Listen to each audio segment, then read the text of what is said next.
The Westing Game by Ellen Raskin. Chapter 1 Sunset Towers. The sun sets in the west. Just about everyone knows that. But Sunset Towers faced east. Strange. Sunset Towers faced east and had no towers. This glittery, glassy apartment house stood alone on a Lake Michigan shore 5 stories high. 5 empty stories high.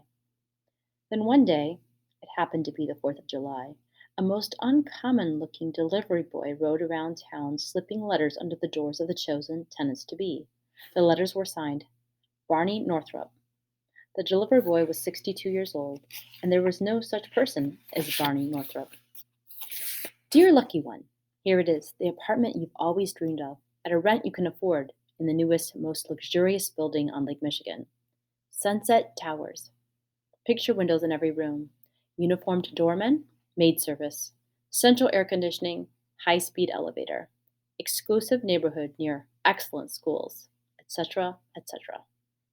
You have to see it to believe it, but these unbelievably elegant apartments will be shown by appointment only. So hurry, there are only a few left. Call me now at 276-7474 for this once-in-a-lifetime offer. Your servant, Barney Northrup. P.S. I'm also renting ideal space for doctor's office and lobby, coffee shop with entrance from parking lot, high-class restaurant on an entire top floor. 6 letters were delivered. Just 6. 6 appointments were made, and one by one, family by family, talk, talk, talk, Barney Northrup led the tours around and about Sunset Towers. Take a look at all that glass. One-way glass, Barney Northrup said. You can see out, nobody can see in.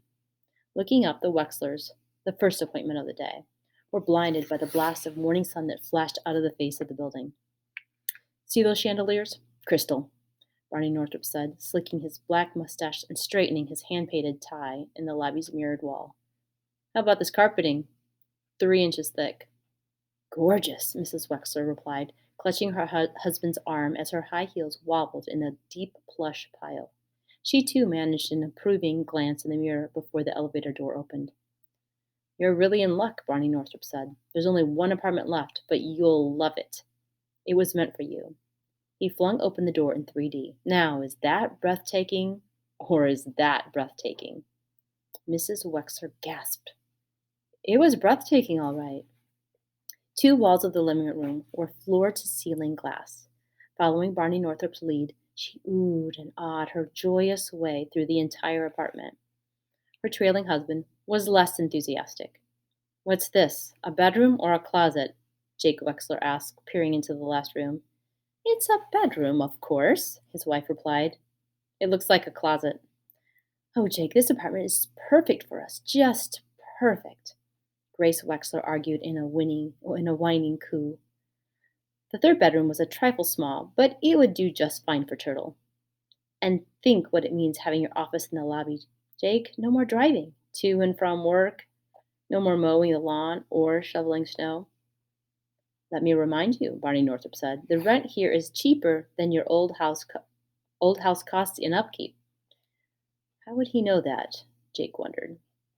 Grace stood before the front window where, beyond the road, beyond the trees, Lake Michigan lay calm and glistening. A lake view. Just wait until those so-called friends of hers with their classy houses see this place. The furniture would have to be reupholstered. No, she'd buy new furniture, beige velvet, and she'd have stationery made, blue with a decal edge, her name and fancy address in swirling type across the top. Grace Windsor Wexler, Sunset Towers on the lakeshore. Not every tenant was quite as overjoyed as Grace Windsor Wexler.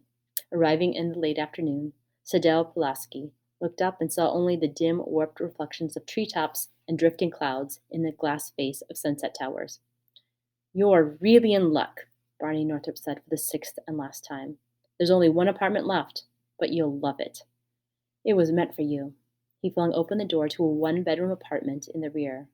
Now, is that breathtaking, or is that breathtaking? Not especially, Sadell Pulaski replied as she blinked into the rays of the summer sun setting behind the parking lot. She had waited all these years for a place of her own. And here it was, in an elegant building where rich people lived. But she wanted a lake view.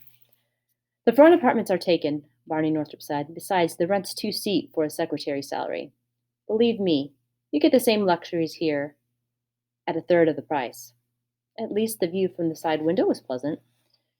Are you sure nobody can see in? Sadell Pulaski asked. Absolutely, Barney Northrop said, following her suspicious stare to the mansion on the North Cliff. That's just the old Westinghouse up there. It hasn't been lived in for 15 years. Well, I'll have to think it over. I have 20 people begging for this apartment, Barney Northrop said, lying through his buck teeth. Take it or leave it. I'll take it. Whoever, whatever else he was, Barney Northrop was a good salesman. In one day, he had rented all of Sunset Tower to the people whose names were already printed on the mailboxes in an alcove off the lobby. Office, Dr. Wexler. Lobby, Theodoricus Coffee Shop. 2C, F. Baumbach. 2D, Theodoricus. 3C, S. Pulaski. 3D, Wexler.